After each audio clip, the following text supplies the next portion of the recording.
बाजेको परिस्थितिले गर्दाखेरि बुवाले चाहिँ सङ्घर्षको जीवन नै व्यतीत गरेर आफूलाई उद्योगीको रूपमा स्थापित गर्नुभयो। त्यसपछि राजविराजमा, त्यसपछि चाहिँ मेरो जन्म पनि राजविराजै भयो। मैले आफ्नो स्कुलिङ पनि त्यहीँ गरेँ र इन्टरमिडिएट मैले तपाईँको विराटनगर मोरङ क्याम्पसबाट गरेँ। त्यसपछि ग्रेजुएसन गरेको म चाहिँ इलाहाबाद युनिभर्सिटीबाट मैले ग्रेजुएसन गरेँ कमर्समा।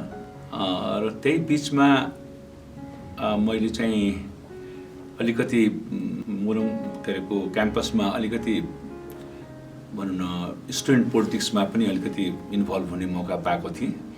त्यसपछि म इलाहाबाद युनिभर्सिटीमा चाहिँ म नेपाली स्टुडेन्ट एसोसिएसनको त्यहाँ सेक्रेटरी नै भएर मैले चाहिँ नेपालको इतिहासमा, इलाहाबादको इतिहासमा चाहिँ पहिलोपटक फागुन 7 गते युनिभर्सिटीको भाइस चान्सलर र चाहिँ त्यहाँ हाम्रो इन्डियाको एम्बेसडर त्यति बेला कृष्ण बम मल्ल हुनुहुन्थ्यो। उहाँलाई बोलाएर मैले नेपालको फागुन 7 गते प्रजातन्त्र दिवसको चाहिँ लाई भव्य रूपमा मनाएर एउटा हामीले ठुलो नेपालीको चाड सम्झेर इलाहाबाद युपीमा चाहिँ हामीले नेपालीहरू पनि छ भन्ने कुराको इस्टाब्लिस गर्ने मैले अवसर पाएको थिएँ त्यो बेलामा।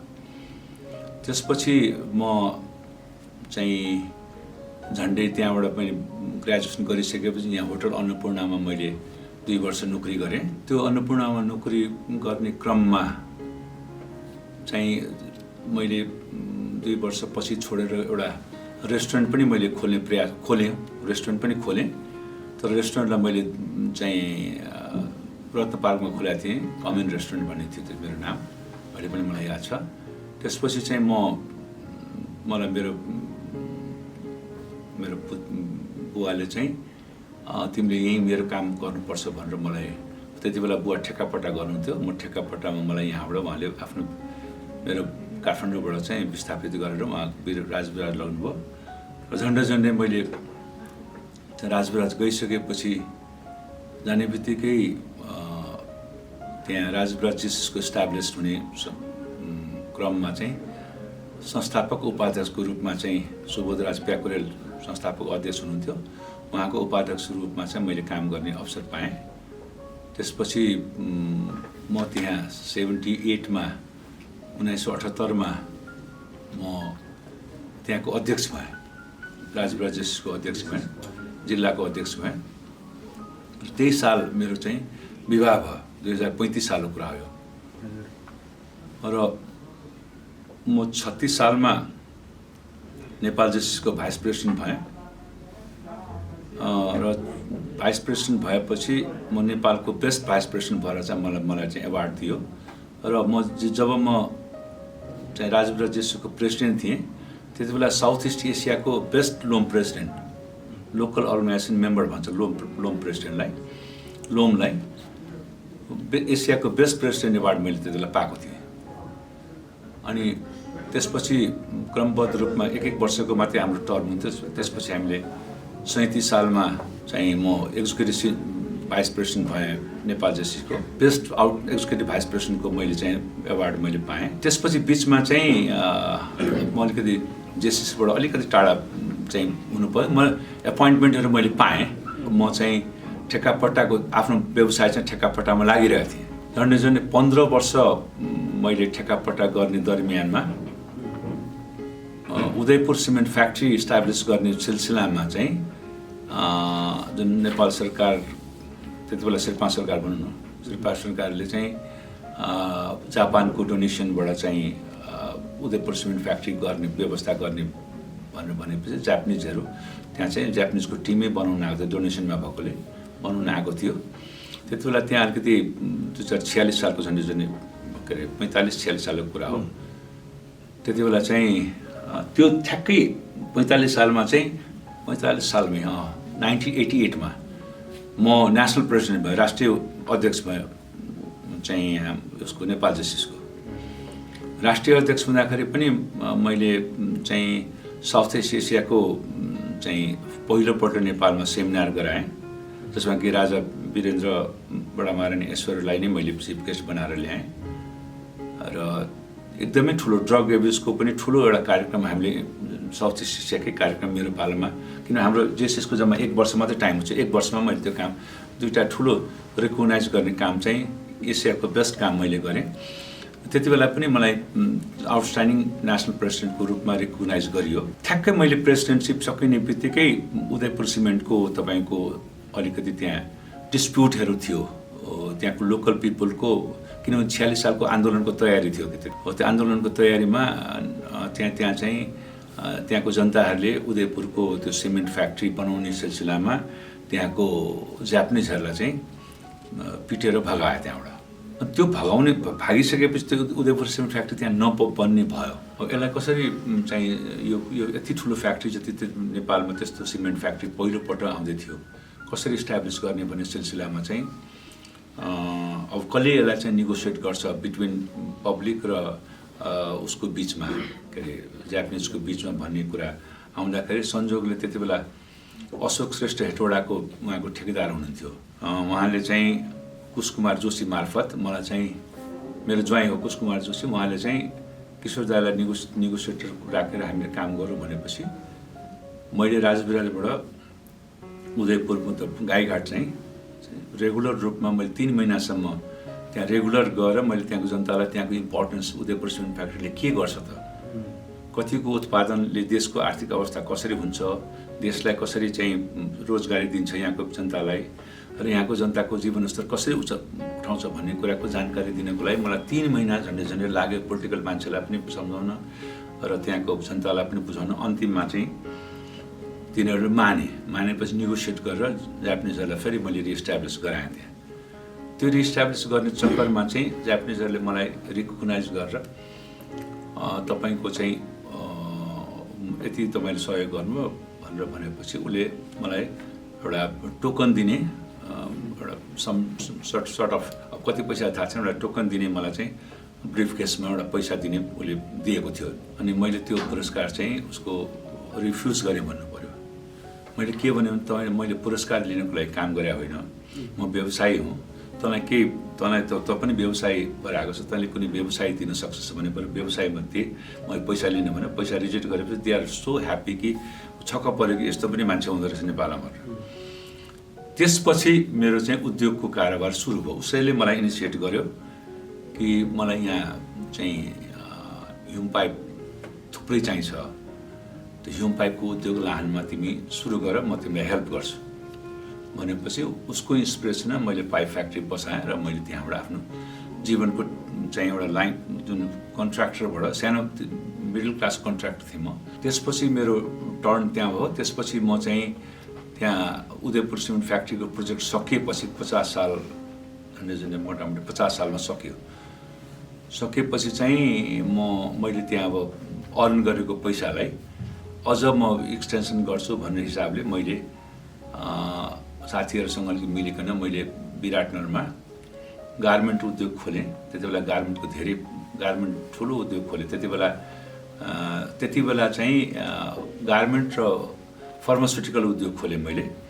दुईटा उद्योग चाहिँ नेपालको सबभन्दा ठुलो उद्योगको रूपमा स्थापित भयो। त्यति बेला झन्डै गार्मेन्ट उद्योग जुन बेला चाहिँ के अरे धरासी हुने अवस्थामा चाहिँ हाम्रो पनि त्यो उद्योग त्यो पनि त्यसैमा पर्यो भन्नु पर्यो हिसाबले।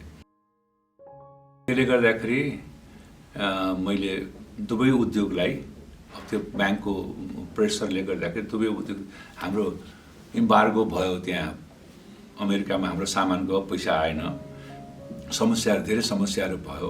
त्यो गार्मेन्टहरू जसरी बिग्रियो नि त्यो बेलामा, त्यो गार्मेन्ट बिग्रेको सन्दर्भमा हाम्रो व्यवसाय बिग्रियो भन्नु पर्यो।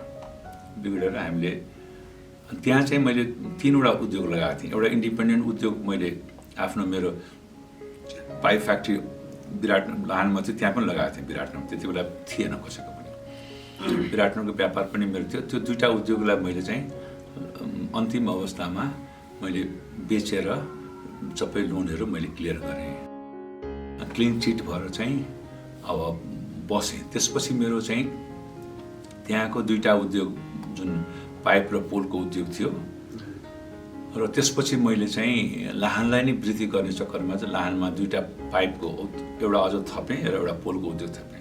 अल टुगेदर मेरो त्यही लाइनको 5वटा उद्योग भयो। अहिलेको अवस्थामा मसँग 5वटा उद्योग छ र त्यसबिचमा हामीले अलिकति चाहिँ खुद्रा व्यापारको पनि मैले काम गरेँ काठमाडौँ विराटनगरमा बस्दाखेरि। त्यो व्यापार चाहिँ मैले बिस्तारै पछि बन्द गरिदिएँ, खुद्रा व्यापारमा त्यति इन्ट्रेस्ट भएन, उद्योगमा बसेपछि। त्यो बिचमा चाहिँ मैले त्यसै बिचमा मैले विराटनगरमा मलाई त्यो गार्मेन्टमा डिस्प्युट, लेबर डिस्प्युट भएको बेलामा चाहिँ मैले त्यहाँ सङ्गठन खोजेँ कसले यसको समस्या समाधान गर्न सक्छ भनेर। किनभने धेरै ठुलो डिस्प्युट, मका करिब 1700 लेबर थियो गार्मेन्टमा, अनि त्यसमा चाहिँ करिब 1200 लेबर थियो, लेडिज मात्रै थियो। अनि त्यो एमाले र चाहिँ कङ्ग्रेसको डिस्प्युट चाहिँ चलिरहने अवस्था थियो लेबरको। त्यो डिस्प्युटको अवस्थामा चाहिँ भयङ्कर ठुलो डिस्प्युट भयो हामीका उसमा इन्डस्ट्रीमा। त्यो सेटल गर्ने चक्करमा मैले त्यहाँ दुईवटा सङ्गठन मैले विराटनगरमा देखेँ। एउटा उद्योग सङ्गठन मोरङ र एउटा चाहिँ मोरङ व्यापार सङ्घ। अब मोरङ व्यापार सङ्घ व्यापारीको लागि मात्रै हो भन्ने कुराको कन्सेप्ट मेरो दिमागमा आएर मोरङ उद्योग सङ्गठन कहाँ छ भने खोज्दा जाने गर्दा एउटा गोदाममा रहेछ चाहिँ महेन्द्रको, हाम्रो महेन्द्रजीको त्यति बेला महेन्द्रजी नै त्यसको अध्यक्ष हुनुहुँदो रहेछ। तर महेन्द्रजीले आफ्नै गोदाममा एउटा चाहिँ राख्नुभएको रहेछ। 2 जना र म 3 जनाले हामीले मेरो इन्डस्ट्रीको प्रब्लम सर्ट आउट गरेँ। त्यो सर्ट आउट गरेपछि त्यो सर्ट आउट गर्ने प्रक्रियामा चाहिँ मेरो र महेन्द्रजीको अलिकति राम्रो दोस्ती भयो। महेन्द्रजी भनेको हाम्रो शेखर गोल्छाको दाजु फेरि दोस्ती भयो। दोस्ती भएपछि उहाँले आफ्नो अफिसमा मलाई बोलाएर के भन्नु भने, किशोरजी अब जसरी पनि यो सङ्गठनलाई चाहिँ कसरी हामीले अगाडि बढाउने हो, यो सङ्गठन अहिले त्यतिकै बढिरहेको छ, यसलाई बढाउँ। त्यसपछि मैले भने यसरी त हुँदैन, एउटा लिगल वेमा जाउँ, एउटा साधारण सभा गरौँ। साधारण सभा गरेर अनि एउटा निर्वाचन प्रक्रियामा गएर हामीलाई तपाईँले अगर मलाई जिम्मा दिन खोज्नुहुन्छ भने केमा महासचिव भएर बस्नुहोस् भन्नु मलाई। ठिक छ, महासचिव हो भने चाहिँ मलाई तपाईँले एउटा अफिसियल्ली दिनु पऱ्यो, यसरी चाहिँ तपाईँले नोमिनेट गरेर म बस्दिनँ भनेपछि अनि ल त तपाईँ यो चाहिँ अब अधिवेशन पनि तपाईँ गर्ने तयारी गर्नुहोस् भन्नुभयो। संयोग त्यति बेला कस्तो भने हाम्रो अहिले मन्त्रीजी हुने मोती दुगड, उसको एउटा प्रिमिसेस खाली ठाउँ छ त्यहाँ विराटनगरमा मेन रोडमा।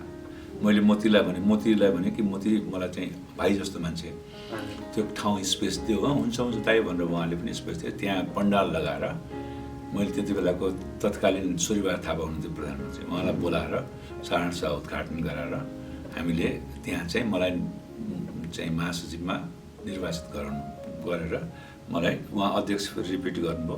त्यो परम्पराबाट अनि त्यसपछि मैले एउटा भिजुअलाइज गरेँ कि हाम्रो उद्योग सङ्गठनलाई कसरी त्यो त्यहाँबाट हामीले त्यहाँ निकालेर मैले भने तपाईँको घरमा त यसरी तपाईँको गोदाममा त आएर म बस्दिनँ अनि भाडा लिने गरेँ। भाडा लिएर हामी उद्योग सङ्गठनलाई एउटा भाडाको घरबाट हामीले मैले स्टार्ट गरेँ महासचिव भइसक्यो। र मैले आफ्नो भिजनलाई चाहिँ कन्भिन्स गर्दै गर्ने अध्यक्षले मेरो चाहिँ भयङ्कर साथ दिनुभयो। त्यो सबैले साथ दिनुभयो। मेरो पदाधिकारीहरूले पनि मेरो कुरालाई कहिले काट्नु भएन। त्यही बेला मैले एउटा कन्सेप्ट ल्याएँ कि औद्योगिक प्रवर्तन मेला गर्नुपर्छ। त्यो मेलाको नाम राखेँ कोशी महोत्सव। अघि 51 सालको कुरा हो। कोशी महोत्सव चाहिँ हामीले राखेपछि त्यो महोत्सवलाई अनि त्यति बेला मेरो के थियो भने म यहाँ नेपाल जस्टिसमा हुँदाखेरि सरकारसँग मेरो चाहिँ राजा वीरेन्द्रसँग, किनभने हाम्रो पेट्रोन हुनुहुन्थ्यो, हाम्रो चाहिँ मेरो चाहिँ अलिकति चाहिँ नजिक भइसक्नु भएको थियो। अनि मैले के भने म बडामा राजालाई ल्याउँछु म उद्घाटनमा। अब त्यो चमत्कारिक कुरा भयो। त्यो चाहिँ कसैले पनि विश्वास गरेन विराटनगरमा चाहिँ। मैले मलाई कोसिस गर्न दिनुहोस्। अनि मैले मेलाको हामी तयारीमा लाग्यौँ, सिँगै विराटनगर लाग्यौँ। सरकारले त्यति बेला चाहिँ वास्तवमा भनौँ सरकारले भन्नुभन्दा पहिले नै बडामा सरकारले चाहिँ हुन्छ त अब तिमीले गरेको ठाउँमा चाहिँ आउनु पर्ला पूर्वाञ्चलको भनेर भन्नु। अब एक्सेप्ट भयो सरकारबाट। त्यहाँ त सबै प्रशासन त अञ्चलाधीश थियो त्यति बेला। अब तहल्का मचिगयो, राजाले उद्घाटन गर्ने भनेर कसले ल्यायो भनेको। त्यो 50 सालमा कान्तिपुरले इन्टरभ्यू लिनलाई हामी कहाँ आएको थियो। यहाँबाट त्यति बेला त मान्छे यहाँबाट गएको थियो काठमाडौँ। अनि महेन्द्र गोल्छाको इन्टरभ्यू दिनुभयो। अनि त्यति बेला सोचिएको थियो कि यो महोत्सवको कन्सेप्ट चाहिँ कसले, किनभने त्यति बेला महोत्सवको कुनै कन्सेप्टै थिएन। कसले ल्याएको भन्दाखेरि त्यति बेला उहाँले प्रष्टुत रूपमा यो हाम्रो महासचिव किशोर प्रधानजीको कन्सेप्ट हो। यो कन्सेप्टलाई हामी सफलतापूर्वक अहिले बडामाडी सरकारले उद्घाटन गरेर हामीले सम्पन्न गर्ने प्रयास गरेका छौँ। 3 दिन 4 दिन अगाडि भएको थियो इन्टरभ्यू। सरकार आउनुभयो, उद्घाटन भयो, हाम्रो भव्य भयो। हामीले त्यहाँ धेरै पैसा चाहिँ सङ्कलन गऱ्यौँ। हामीसँग पैसा थिएन नि, म आउँदाखेरि झन्डै 18 लाख डिफिसिट भएको संस्थालाई मैले टेक ओभर गरेको थिएँ। झन्डै महिनामा 2 3 वटा कार्यक्रम हामीले उद्योग सङ्गठनमा दियौँ। उद्योगी व्यवसायीहरू यति आकर्षित भए उद्योग सङ्गठनमा, अनि उद्योग सङ्गठन अब कसरी अगाडि बढाउने। अब हेर्नुहोस् है, 51 सालमा मैले त्यो गर्ने बित्तिकै 51 सालमा तपाईँको ठ्याक्कै 50 सालको लास्टमा हाम्रो यहाँ उद्योग वाणिज्य महासङ्घको म त्यति बेला एकदम रफमा जबरजस्ती मलाई चाहिँ केन्द्रीय सदस्यमा धकेलेर हाम्रो अध्यक्षले ल्याइदिनु भयो। म महासचिवै छु त्यहाँ। त्यति बेला चाहिँ कन्सेप्ट सेल गर्न चाहिँ सक्ने रहेछ भने भिजन भएको भनेर चाहिँ मलाई पुस गरियो। अनि त्यहाँ चाहिँ मैले पछि बिस्तारै साथीहरू सबैजना सहयोगी भूमिका निर्वाह गरेँ। मैले नि हामीले अब आफ्नो चाहिँ बिल्डिङ हुनुपर्छ भन्ने हिसाबले हामीले लाग्यौँ। हाम्रो भवन हुनुपर्छ भनेर भवनको कल्पना मात्रै गऱ्यौँ। पैसा हामीसँग छैन, जम्मा 8-10 लाख रुपियाँ कति थियो हामीसँग, त्यो मेलाबाट कमाएको पैसा। जोगबनी किमाथानका सडकको परिकल्पना मैले नै गरेँ, जो कि अहिले बल्ल त्यति बेला त उपहास गरेको थियो मान्छेले, तर अहिले चाहिँ त्यसको चाइना र इन्डियासँग जोड्ने रोड सबैभन्दा इम्पोर्टेन्ट रोडको बारेमा कुरा गरेको थिएँ। विराटनगरको एयरपोर्टको इन्टरनेसनल एयरपोर्ट अथवा रिजनल एयरपोर्टको कुरा गरेको थिएँ। रिङ रोडको कुरा मैले नि त्यहाँको अब लोकल उसमा चाहिँ तपाईँको एससिजीको कुरा, स्पेसल इकोनोमिक जोनको कुरा गरेको थिएँ, जो अहिले अब तयारीमा छ। यी सबै त्यसपछि नेपाल उद्योग वाणिज्य महासङ्घमा पनि मैले समितिको सभापति हुँदाखेरि 2टा चिजलाई चाहिँ इस्टाब्लिस गराएँ। तैँले त्यही कोशी महोत्सवको कल्पनाबाट चाहिँ यहाँ चाहिँ मेला महोत्सवको समिति बन्यो नि उद्योग वाणिज्य महासङ्घमा। त्यो मेरो कल्पनाले यहाँ चाहिँ उद्योग वाणिज्य महासङ्घले लिएको त्यो कन्सेप्ट चाहिँ। त्यसपछि तपाईँको यहाँ नेपाल उद्योग वाणिज्य महासङ्घमा चाहिँ मैले 2टा चिज समितिको सभापति हुँदाखेरि चाहिँ वेल इस्टाब्लिस गराएँ। एउटा चाहिँ पब्लिक प्राइभेट पार्टनरसिप, म संस्थापक अध्यक्ष सभापति थिएँ, जसलाई कि मैले सरकारसँग यसको सरकारलाई यसरी गर्नुपर्छ भनेपछि इस्टाब्लिस भयो। अर्को चाहिँ तपाईँको ठ्याक्कै एलइडी लोकल इकोनोमिक डेभलपमेन्ट, स्थानीय सरकारसँग चाहिँ कसरी त्यहाँ नगरपालिका थियो नि त्यति पञ्चायतले नगर पञ्चायतले कसरी त्यहाँको व्यवसायीसँग चाहिँ काम गर्न सकिन्छ भन्ने कुराको चाहिँ व्यवस्थित रूपमा चाहिँ यहाँ चाहिँ स्थानीय विकास मन्त्रालय मार्फत चाहिँ नेगोसिएट गरेर सबै नगर पञ्चायतको चाहिँ त्यहाँको प्रधान पञ्चसँग चाहिँ हाम्रो उसको कोअर्डिनेसन गरेर त्यहाँको इकोनोमिक डेभलपमेन्टमा चाहिँ कसरी रिसोर्सेसहरू त्यो 2 चिजलाई चाहिँ नेपाल उद्योग वाणिज्य महासङ्घकोमा चाहिँ र अर्को एउटा सबभन्दा ठुलो नेपाल बिजनेस फोरम चाहिँ जसको कि सुरुवात चाहिँ सम्माननीय यो भूतपूर्व प्रधानमन्त्री बाबुराम भट्टराईको पालादेखि सुरु भएको हो। त्यसको इस्टाब्लिसन मैले गराएको नेपाल उद्योग वाणिज्य महासङ्घमा। 3वटा म फाउन्डर चेयरम्यान जस्तो भनौँ अथवा फाउन्डर त्यसको रेस्पोन्सिबल मान्छे छु नेपाल उद्योग वाणिज्य महासङ्घ मैले कन्ट्रिब्युट गरेँ हो। म कन्टिन्यू एउटा निर्वाचनमा म पराजित भएको थिएँ, तर पछि पूर्वाञ्चलबाट चाहिँ मैले प्रतिनिधित्व गरेँ। पूर्वाञ्चल उद्योग वाणिज्य सङ्घको अध्यक्ष भएपछि 2 कार्यकाल चाहिँ म उपाध्यक्ष भएँ। गत पशुपति मुरारका कार्यकाल र अहिलेको भवानी राणा कार्यकालमा चाहिँ।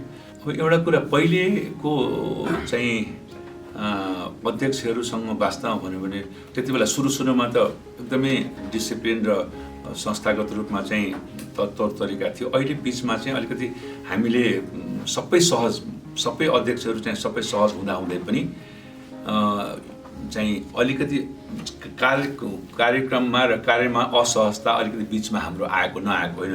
म पदाधिकारी भएपछि पहिले त कार्य समिति सदस्य त्यो इम्पोर्टेन्ट रोल हुँदैन, एउटा समिति दिइन्छ, समितिको रेस्पोन्सिबल मात्रै हो।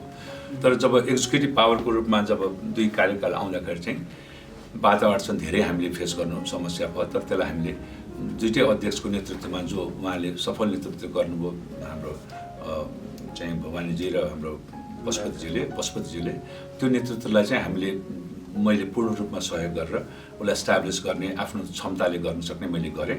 सबैसँग सहज भयो। तर अहिले अलिकति समस्या चाहिँ हामीसँग बढी आयो अहिले किनभने समस्याहरूले चाहिँ घेर्दै गयो। त्यो घेर्दै गएको समस्यालाई पनि उहाँहरूको नेतृत्वमा सफलतापूर्वक हामीले सम्पन्न गऱ्यौँ। र अहिले जुन भने अहिले मैले भने भिजनको कुरा गर्ने भने मैले तपाईँको यो 15वटा जुन यो भिजनरी कन्सेप्ट चाहिँ तपाईँलाई मैले दिएको छु, यो चाहिँ मेरो लिडरसिपमा त भन्नु अहिले त उहाँको लिडरसिपमा काम हुन्छ। मेरो शेखर गोल्छाजीको लिडरसिपमा उहाँले जे चाहिँ दिनुहुन्छ त्यो काम त्यो अनुसारले हामी गर्छौँ। तर मेरो आफ्नो कार्यकालमा मैले यो भिजनलाई यो वडापत्र भनौँ न यसलाई चाहिँ म इम्प्लिमेन्ट गर्ने चाहिँ 100% प्रयास गर्छु। मेरो कामको चाहिँ पुरा लेखाजोखा नै त्यहाँबाट निर्धारित गरिन्छ। हेर्नुहोस् मलाई त एकदम सुखद, मैले त महासङ्घलाई एउटा मन्दिरको रूपमा लिएको छु हेर्नुहोस्, र सबै पूर्व अध्यक्षहरूलाई मैले देउताको रूपमा मानेको छु वास्तवमा। र अहिले यो मन्दिर र देउताहरूको जुन चाहिँ हाम्रो जुन छ त्यसलाई चाहिँ हामीले कसरी दुःखद भन्न मिल्दैन, हामी सबै सुखद नै छ। अब कहिलेकाहीँ काम गर्दा घरमा पनि परिवारमा बस्दाखेरि कहिलेकाहीँ चाहिँ श्रीमान श्रीमतीमा ठाकठुक हुन्छ भने त अब त्यति ठुलो सङ्घ संस्थामा केही त तलमाथि हुन्छ, तर त्यसलाई चाहिँ मैले एउटा चाहिँ सहज रूपमा लिएको छु र सहजतापूर्वक नै अहिले पनि मेरो हुनेवाला अध्यक्ष जो हुनुहुन्छ शेखर गोल्छाज्यू, उहाँले पनि जुन प्रकारले आफ्नो नेतृत्व दिनुहुन्छ उहाँलाई पनि मैले पूर्ण रूपमा सहयोग गरेर अगाडि बढ्छु। 54 वर्षको इतिहासमा अहिले जिल्ला नगरबाट चाहिँ पर्फेक्ट रूपमा एकजना मात्रै अध्यक्ष हुनुभएको हुनाले अहिले जिल्ला नगरका साथीहरूको एउटा ठुलो गुनासो पनि छ कि जिल्ला नगरले हाम्रो 50% स्ट्रे हुँदाहुँदै पनि नेतृत्व गर्ने भूमिका प्राप्त गरेन।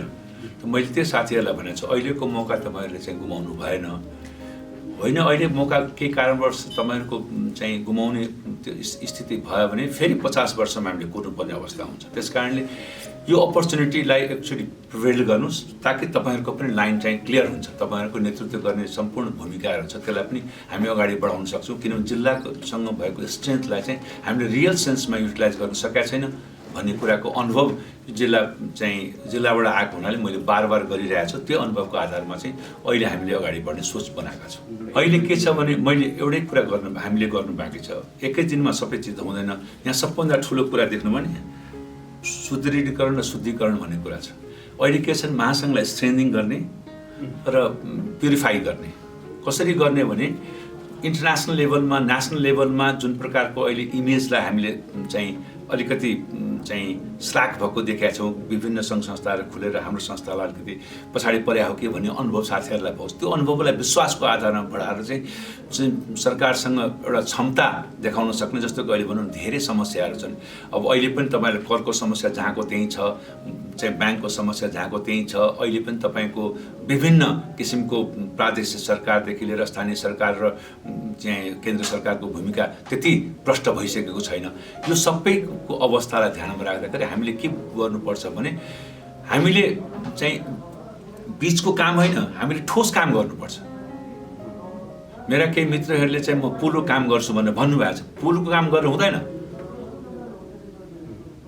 पुल भनेको पुलको काम गरेर हुँदैन कि निर्माण गर्नुपर्छ। पुल आफैले एउटा निर्माण गर्नुपर्छ जुन पुलमा सरकार चढेर आओस् हामीको ठाउँमा।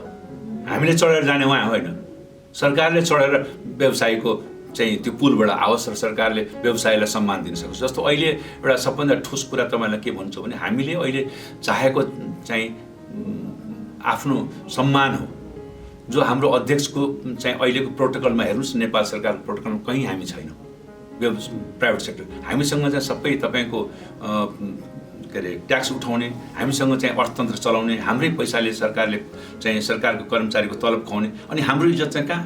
त्यो पञ्चबन्ध के एउटा त्यो के भन्छ वडा सदस्यभन्दा तल, त्यही हो हाम्रो चाहिँ प्रोटोकल, हामी त्यही हो। त्यसैले हाम्रो सबभन्दा पहिलो काम के हुन्छ, हाम्रो अध्यक्षलाई झन्डा दिलाउने काम मेरो हुन्छ। महासङ्घको झन्डा हल्लाएर हिँड्न सक्ने क्षमता वृद्धि गर्नको लागि सबभन्दा पहिले मेरो, किनभने त्यसले गर्दा के हुन्छ, इज्जत हुन्छ। हामीलाई त्यो प्रोटोकलको त्यही हिसाबले राख्नु पर्छ सरकारले। प्राइभेट सेक्टरलाई चाहिँ हाम्रो इम्पोर्टेन्सलाई ध्यान दिलाएर हामीले कहाँनिर त्यो पहिले राज्य मन्त्री सरकारको प्रोटोकल थियो हाम्रो, अहिले त हाम्रो त्यो सदस्य भन्दा वडा सदस्यभन्दा पनि तल छ।